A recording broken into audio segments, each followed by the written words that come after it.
Hello दोस्तों, मैं शशांक सिंह आपके अपने यूट्यूब चैनल एग्ज़ाम वॉरियर पर आपका स्वागत करता हूं। दोस्तों, कल हम लोगों ने क्रमागत सम संख्याओं, क्रमागत विषम संख्याओं के बारे में पढ़ा था। उस पर कुछ क्वेश्चन भी सॉल्व किए थे और उस पर कुछ और क्वेश्चन बन रहे हैं जो आज मैं सॉल्व कराऊंगा।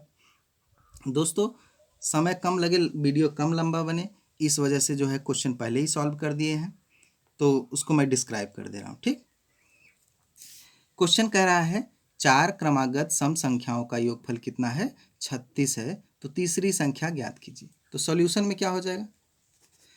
हम लोगों ने मानना सीखा था पहली क्रमागत सम संख्या बराबर x, तो दूसरी क्या हो जाएगी? x+2, तीसरी x+4, चौथी x+6। मतलब पिछले सम संख्या में 2 जोड़ देंगे तो हमको क्या मिलेगा? अगली सम संख्या, अगली क्रमागत सम संख्या। ये तो कल के वीडियो में बताया गया था। अब आगे आते हैं, प्रश्नानुसार क्या कह रहा है? इन चारों संख्या जो हम लोगों ने मान लिया है, इनका योगफल क्या है? 36 है। तो हम आइए जोड़ते हैं, x+2, x+4, x+6 बराबर 36। अब हम संख्या संख्या को जोड़ लेते हैं। 6, 6 4 10 2 12, 12 क्या आ गया? अचर पद। और चर पद कितना हो जाएगा? 4x है। 1x, 2x, 3x, 4x, 4x plus 12 बराबर 36। अब मैंने बताया था अचर पद एक तरफ होता है और चर पद एक तरफ। तो ये 12 ट्रांसफर होकर किस तरफ हो जाएगा? 36 की तरफ। 36 की तरफ बराबर है, बराबर का साइन इस तरफ प्लस है तो उस तरफ जाएगा तो क्या हो जाएगा? माइनस हो जाएगा। 4x, 4x बराबर कितना हो गया? 36 में 12 गए 24। तो x बराबर कितना हो जाएगा? 24/4 बराबर 6। अब हमसे क्वेश्चन क्या पूछा था? तीसरी। हम लोगों का तीसरी संख्या क्या है? x+4। तो तीसरी संख्या कितना आ गया? 10 आ गया। ठीक, तीसरी संख्या क्या हो गया? 10। ये आपका आंसर हो गया। तो पहली संख्या कितना है भाई? x बराबर कितना है? 6, दूसरी 8, तीसरी 10, चौथी 12। अब सबको जोड़ेंगे, क्या आ जाएगा?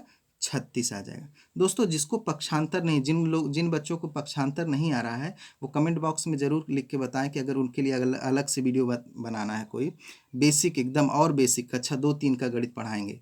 ठीक, तो उनको अगर आवश्यकता ऐसी लग रही है तो कमेंट जरूर करें, उनके लिए वीडियो बनाया जाएगा। ठीक, धन्यवाद। आगे अगला क्वेश्चन है, 6 क्रमागत विषम संख्याओं का योगफल कितना है? 180 है। तो चौथी संख्या ज्ञात कीजिए। ठीक उसी प्रकार पहली क्रमागत विषम संख्या कितनी है? x। माना पहली क्रमागत विषम संख्या कितनी है? x। तो दूसरी कितनी हो जाएगी? x+2, तीसरी x+4, चौथी x+6, पांचवी x+8, छठी x+10। ठीक, हमको पता चल रहा है पिछली विषम संख्याओं में हम 2 जोड़ेंगे तो क्या हो जाएगा? अगली विषम संख्याएं मिल जाएंगी। अब प्रश्नानुसार क्या कह रहा है? इन सभी संख्याओं का योगफल कितना है? 180 है। 180 है तो हम क्या करेंगे? इनको जोड़ लेंगे। इन सबको जोड़ा तो आया कितना? देखिए, अब इन सबको जोड़ लिया तो x+2, x+4, x+6, x+8, x+10 बराबर 180। तो जोड़ेंगे, अचर पद कितना है? 10, 8 18, 6 24, 4 28, 2 30 और 6x ना, 6 बार x है। तो 6x + 30 बराबर 180। तो 6x बराबर 180 ऋण 30, मैंने बताया था संख्या एक तरफ हो जाएगा, इधर +30 है, उधर जाकर क्या हो जाएगा? -30 हो जाएगा बराबर। तो 180 - 30 कितना हो जाएगा? 150। तो x बराबर 150, 6x बराबर 150। तो x बराबर 150/6, 150/6 बराबर भाग देंगे 6 से 150 में आएगा कितना? 25। तो अब आया, हमको आंसर क्या चाहिए? x बराबर 25 आया। तो चौथी संख्या चाहिए। चौथी संख्या क्या है? 31। ठीक ना, चौथी संख्या क्या हो जाएगी? 31। 25 + 6 बराबर 31। इसी प्रकार क्वेश्चन दोस्तों आपसे पूछ सकता है सबसे बड़ी संख्या। सबसे बड़ी संख्या क्या हो जाएगी? x+10, x+10। तो x+10 कितना हो जाएगा? 25 कितना है? +10, 25 + 35। ठीक ना, सबसे बड़ी संख्या क्या हो गई? 35 हो गई। पहली संख्या क्या हो जाएगी? x बराबर 25 आया ही है। ठीक है, कुछ भी क्वेश्चन पूछे आप जो है आसानी से उत्तर दे पाएंगे। अब अगला क्वेश्चन, अगला हेडिंग है दोस्तों क्रमागत पूर्णांक। क्रमागत पूर्णांक दोस्तों क्या होता है? अभी तक हम लोगों ने क्रमागत सम संख्या, क्रमागत विषम संख्या, अब क्रमागत पूर्णांक क्या होता है? क्रम से आने वाली सभी संख्याओं को क्या कहते हैं? पूर्णांकों को क्या कहते हैं? क्रमागत पूर्णांक। ठीक ना, क्रमागत पूर्णांक में क्या हो सकता है? 1, 2, 3, 4, 5, 6 ऐसे। ठीक ना। -5 -4 -3 -2 -1 ना, 0 1 2 ऐसे। माइनस में भी क्रमागत हो सकता है और प्लस में भी हो सकता है, ठीक ना, क्रमागत पूर्णांक।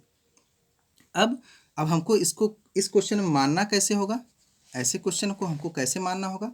अगर पहली संख्या क्या हो जाएगा, माना पहली संख्या x, तो दूसरी क्या हो जाएगी दोस्तों, दूसरी संख्या बराबर x प्लस कितना हो जाएगा। अब देखिए 1 2 3, मतलब पिछली क्रमागत संख्या में एक जोड़ दे रहे हैं तो क्या मिल जाएगी हमको, अगली क्रमागत संख्या। तो इसमें क्या जोड़ना होगा, क्रमागत संख्या में जब सम विषम न कहें तो क्या जोड़ना होगा, एक जोड़ना होगा। और तीसरी संख्या कितनी हो जाएगी, क्रमागत संख्या x प्लस 2। ऐसे एक एक जोड़ते, पिछले संख्या में एक एक जोड़ते हुए अगली हमको क्रमागत संख्या मिल जाएगी। तो देखते हैं कैसे मानते हैं। x plus 1, x plus 2, x plus 3, x plus 4 और ऐसे एंड सो ऑन। आगे जितना भी मानना होगा ऐसे ही मानेंगे, ठीक ना। अब आते हैं इस पर क्वेश्चन, ठीक। क्वेश्चन है 6 क्रमागत संख्याओं का योग 135 है, तो तीसरी संख्या ज्ञात कीजिए, तीसरी संख्या ज्ञात कीजिए, ठीक। तीसरी संख्या अब हमको इसमें निकालना है। अब हम लोगों ने मानना सीख लिया है, माना पहली क्रमागत संख्या,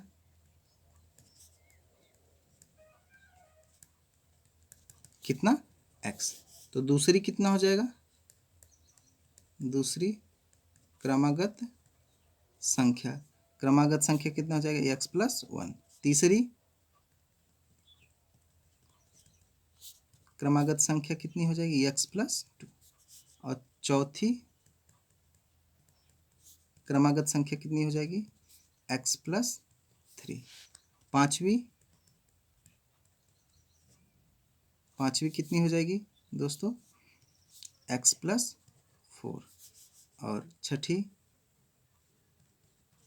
क्रमागत संख्या कितनी हो जाएगी दोस्तों, x प्लस 5, ठीक। अब प्रश्नानुसार क्या कह रहा है, प्रश्नानुसार क्या कह रहा है, हमको सॉल्व करना है कि 6 क्रमागत संख्या, 6 क्रमागत हमको मिल गए, इनका योग कर देते हैं। योग कर देंगे तो कितना हो जाएगा, x plus 1 plus x plus 2 plus x plus 3 plus x plus 4 plus x plus 5 बराबर कितना हो जाएगा, 135, ठीक ना। अब चर पद को जोड़ लेते हैं और अचर पद, 6x होगा, 6x 2 1 2 3 3 3 6 4 10 5 15 प्लस 15 बराबर 135, ठीक है, बराबर 135। अब 15 उधर जाकर क्या हो जाएगा, घट जाएगा।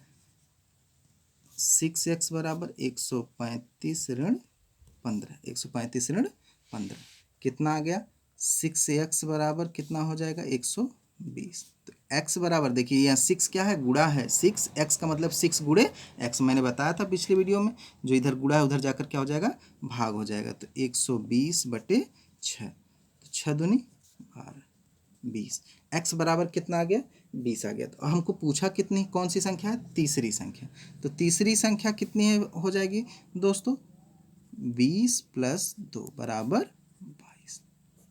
तीसरी संख्या क्या हो जाएगी, 22। देखिए क्रमागत संख्या क्या क्या मिल रही है हमको, इसका मान कितना हो जाएगा 20, इसका मान 21, इसका मान 23, इसका मान 24, इसका मान 25। देखिए क्रम से है, सभी क्या है, क्रमागत संख्याएं हैं और इनका योगफल कितना है, 135। इन सबको जोड़ेंगे तो कितना आएगा, 135।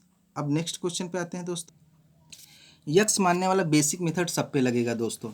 अगर यक्स वाला हमको पता चल गया तो हम किसी भी क्वेश्चन, चाहे मध्य की संख्या पूछे चाहे कोई भी संख्या पूछे, तो हम यक्स मान के आसानी से उसको ज्ञात कर सकते हैं। अब क्रमागत क्वेश्चन, अगला क्वेश्चन इस पर एक और बन रहा है। पांच क्रमागत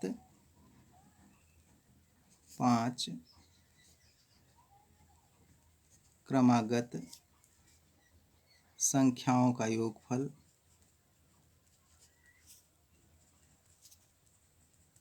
योग 125 है, तो मध्य की संख्या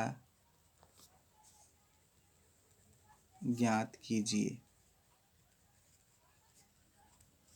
मध्य की संख्या ज्ञात कीजिए।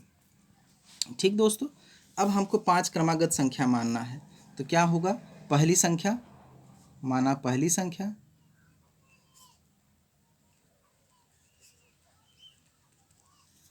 बराबर x, तो दूसरी संख्या कितनी हो जाएगी? दूसरी क्रमागत संख्या कितनी हो जाएगी? दूसरी संख्या बराबर x प्लस 1। तीसरी संख्या कितनी हो जाएगी? x plus 2। चौथी x प्लस 3। पांचवी संख्या x प्लस 4।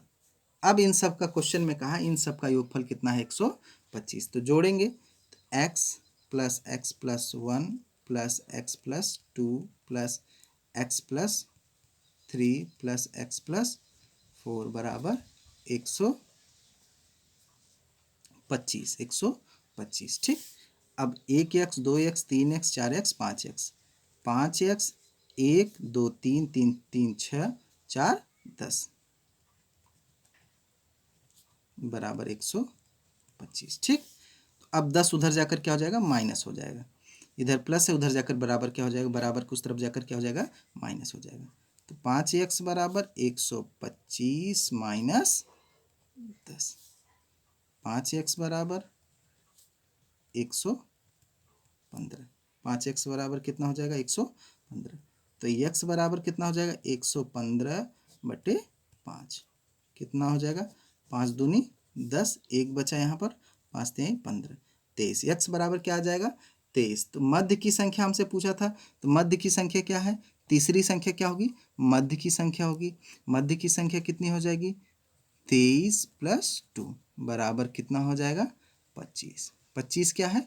मध्य की संख्या। ये क्या होगी? मध्य की संख्या हो गई। अब ट्रिक दोस्तों, मैंने बताया था, ये जो क्रमागत, पांच क्रमागत दिया हो, 7 दिया हो, 3 दिया हो, तो हम क्या करेंगे? उनका योगफल दिया हो तो डायरेक्ट हम 5 से, 3 से या 7 से भाग दे देंगे, तो हमको क्या निकलती है? मध्य की संख्या निकलती है। तो 5 क्रमागत दिया है तो 125, 5 क्रमागत संख्याओं का योगफल कितना दिया है? 125। अब 5 से इसमें भाग दे देंगे, तो भाग दे देंगे कितना आ जाएगा? 25 आ जाएगा। ये क्या हो जाएगी? मध्य की संख्या। आपका आंसर हो जाएगा। बात समझ में आई? 5 क्रमागत संख्या दी है, तो 5 क्रमागत दिए हैं, तो 3, अगर 3 क्रमागत दिए होंगे, 3 क्रमागत अगर क्वेश्चन बनता है, 3 क्रमागत संख्याओं का योगफल क्या है? 45 है। तो मध्य की संख्या ज्ञात कीजिए। तो 45/3 कर देंगे, 45/3 कर देंगे, 45/3 कर देंगे तो कितना आ जाएगा? 15। मध्य की संख्या क्या हो जाएगी? 15। तो क्रमागत संख्या कितनी बन जाएगी? 15 मध्य की संख्या होगी, तो इसके पहले कौन सी संख्या होगी? 14। इसके पहले कौन सी संख्या होगी? 14। इसके बाद एक संख्या क्या होगी? 16। अब इन सबको जोड़ेंगे, क्या आ जाएगा? 45 आ जाएगा। इसी प्रकार दोस्तों, इसमें भी क्रमागत, 5 क्रमागत विषम संख्या, सम संख्याएं पूछ दे, चाहे विषम संख्याएं पूछ दे, चाहे क्रमागत संख्याएं पूछ दे, तो हम क्या करेंगे? अगर विषम संख्याओं की संख्या दिया है, यहाँ क्रमागत 5, यहाँ पर क्रमागत 5 बोला है, 7 बोला है, 3 बोला है, तो हम क्या करेंगे? ठीक 5, 7 और 3 से भाग दे देंगे, तो हमको क्या निकल जाएगी? मध्य की संख्या। मध्य की संख्या क्या है? बीच की संख्या। ठीक ना? आगे क्वेश्चन दोस्तों, मैं परिमेय संख्या पढ़ाने जा रहा हूँ आपको। परिमेय संख्या। Rational number.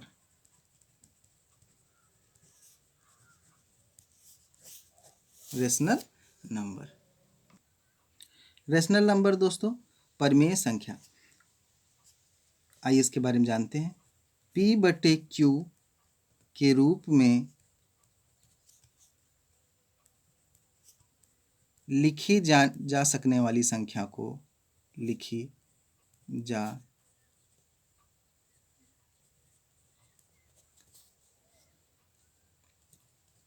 वाली संख्याएं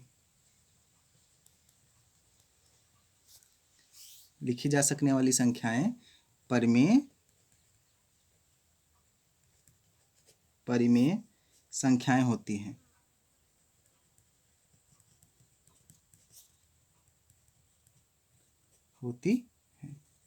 जहां P तथा Q दोनों पूर्णांक हो किंतु शर्त है इसमें भी, किंतु Q does not equal to zero होना चाहिए। मतलब Q शून्य ना हो। कोई भी ऐसी संख्या जो P/Q के रूप में लिखी जा सके और Q वहाँ पर क्या हो जाए, वो दोनों P और Q क्या होना चाहिए, पूर्णांक होना चाहिए। और शर्त ये है, पूर्णांक में शून्य भी आता है लेकिन Q क्या है, पूर्णांक में शून्य नहीं लिया जाएगा। क्यों नहीं लिया जाएगा? Q यहाँ पर 1/0 लिख देंगे तो इसका मान क्या आ जाएगा, इनफाइनाइट। किसी भी संख्या में 0 से भाग देंगे तो उसका मान क्या आ जाता है, इनफाइनाइट। इसीलिए Q does not equal to क्या होना चाहिए, 0 होना चाहिए। अंश जो है 0 हो सकता है। 0 एक परिमेय संख्या है। 0 एक परिमेय संख्या है। 0 एक परिमेय संख्या है लेकिन 1/0 ये क्या है, परिमेय संख्या नहीं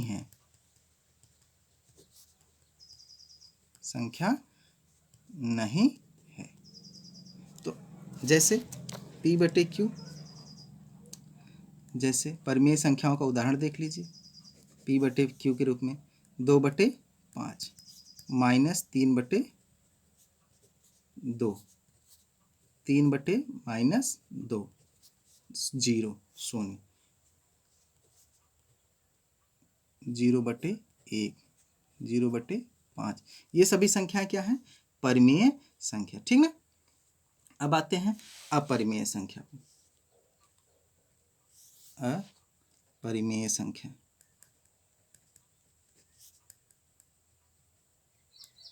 अपरिमेय संख्या, इर्रेशनल नंबर।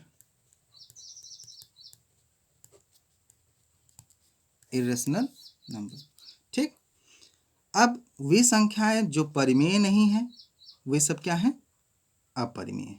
या फिर वे संख्या जो P/Q के रूप में नहीं लिख सकते उन्हें क्या कहते हैं, अपरिमेय संख्या। अपरिमेय संख्याएं क्या हो सकते हैं? अपरिमेय संख्या के उदाहरण में सबसे फेमस उदाहरण क्या है, पाई।